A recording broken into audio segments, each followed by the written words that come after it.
शेर का बच्चा, छोटा सा बच्चा भटक गया और जंगल में गुम गया और भेड़ों के साथ जाके रहने लग गया। धीरे धीरे सब मेमनाते मेमनाते बड़े हो रहे थे। बड़े होते होते होते होते भेड़ के बच्चे की अपनी कैपेसिटी है, उसकी अपनी कैपेसिटी है, बड़े हो गए। लेकिन मैं संगत का असर। तो एक दिन पानी पीने जा रहे थे। पानी पीते टाइम पानी में परछाई दिखी तो इसने खुद को देखा, इस पड़ोसी को देखा।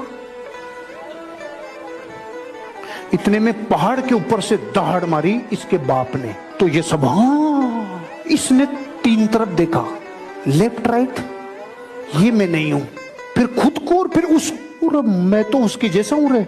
तो ये मैं ऐसा कर रहा था ना, इसने चालू किया था कि मैं उसके जैसा हो गया। वो और दहाड़ मारे, एक दो, इसने एक दो, तीसरी में तो इसने जब मारी तो यब्बा गवाई रहा साला। और ये कौन थे?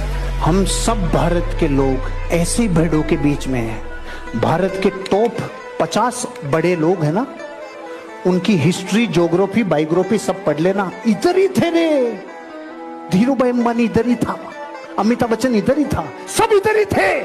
लेकिन इन्होंने कभी ना कभी किसी को दहाड़ते हुए देखा, खुद को देखा, पड़ोसियों को देखा और दहाड़ के कहा मैं अमीर और कामयाब बन के रहूंगा। दुनिया गई भाड़ में। दुनिया क्या सोचेगी इस चक्कर में? कभी दुनिया के सक्सेसफुल लोग नहीं रहते, कभी नहीं रहते। मुकेश अंबानी ने नहीं सोचा, दुनिया बोलेगी साला नाई की दुकान खोल रहा हूं मैं। मुकेश अंबानी ने नहीं सोचा ये नहीं सोचा। टाटा ने ट्रक बनाता था, तूती बोलती थी कि नमक बेचूंगा तो दुनिया क्या कहेगी। कभी नहीं, कभी नहीं जिंदगी में। रिलायंस ने जूतों के शोरूम खोले, नहीं सोचा।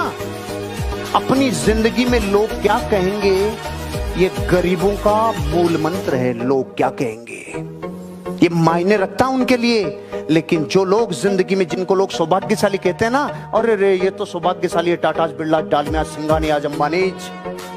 सौभाग्यशाली नहीं, कितना त्याग और तपस्या की होगी, कितने सुखों को छोड़ा होगा और कितनी बार लोगों की भक्तियां सुनी होगी, कितनी बार लोगों के कुछ ना कुछ ऐसे चुभते हुए बातें सुनी होगी जो जीवन में तकलीफ देती है। जिस बीजेपी को आज से 5 साल पहले कोई सूंघता नहीं था, जिसकी 10 राज्यों में सीटें नहीं आती थी, पूरा दृश्य बदल दिया एक आदमी ने फील्ड में उतर के। एक आदमी ने फील्ड में उतर के नजारा ही बदल दिया। फील्ड का परीक्षण है ये फील्ड का परीक्षण है कि 5 साल में एक दिन रेस्ट नहीं दे।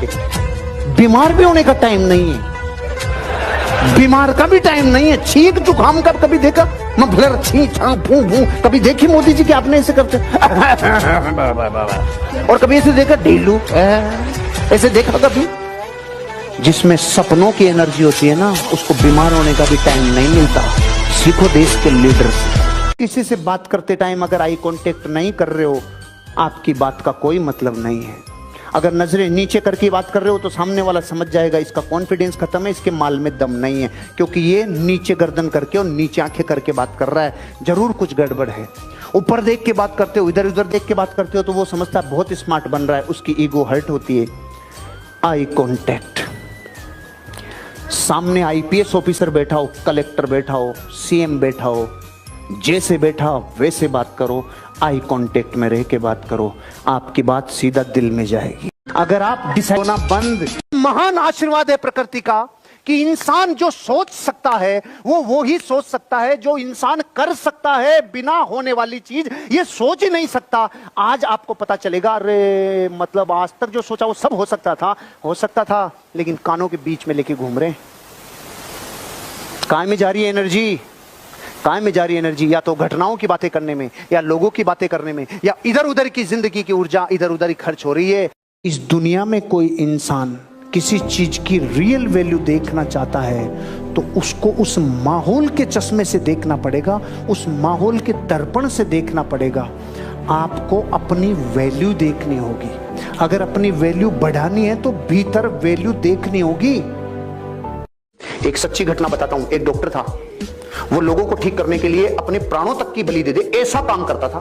एक दिन पूरे दिन मेहनत की, रात को थक के चूर होके 12 बजे आके सोया और रात को 2 बजे उसके फोन बजा। खड़ा हो गया, अपना बैग उठाया, सुरंग में से जाते टाइम एक आदमी ने उसको आवाज दी, डॉक्टर अच्छी से क्या? तो उसने अपना बैग रखा, माचिस तिल्ली जलाई और उसकी सिगरेट जला दी, चला गया। सुबह 7 बजे इसके ऑफिसर का फोन आया, सुरंग में किसी ने इनको लूट लिया और इनको बहुत नुकसान पहुंचाया, इनका इलाज करने के लिए आपको आना पड़ेगा। पूछा कि इसका ये किसने किया? ये गया और जेल में जाके देखा तो वो वही आदमी था जिसकी रात में इसने सिगरेट जलाई थी। तो इसने बोला, इसने एक ही प्रश्न पूछा कि मैं भी तो आया था, तूने मुझे क्यों नहीं लूटा? कि मैं तेरे को लूटता भी और तेरे को कूटता भी, लेकिन जब भी तू आया मेरे पास तो तू अकेला नहीं था, तुम 2 थे। वो देवीय शक्ति थी जो उसकी मदद कर रही थी। उस दिन के बाद उसको यकीन हुआ कि जब मैं अपने काम को प्राणों से ज्यादा पसंद करता हूं तो मेरे को कोई पावर मदद करती है।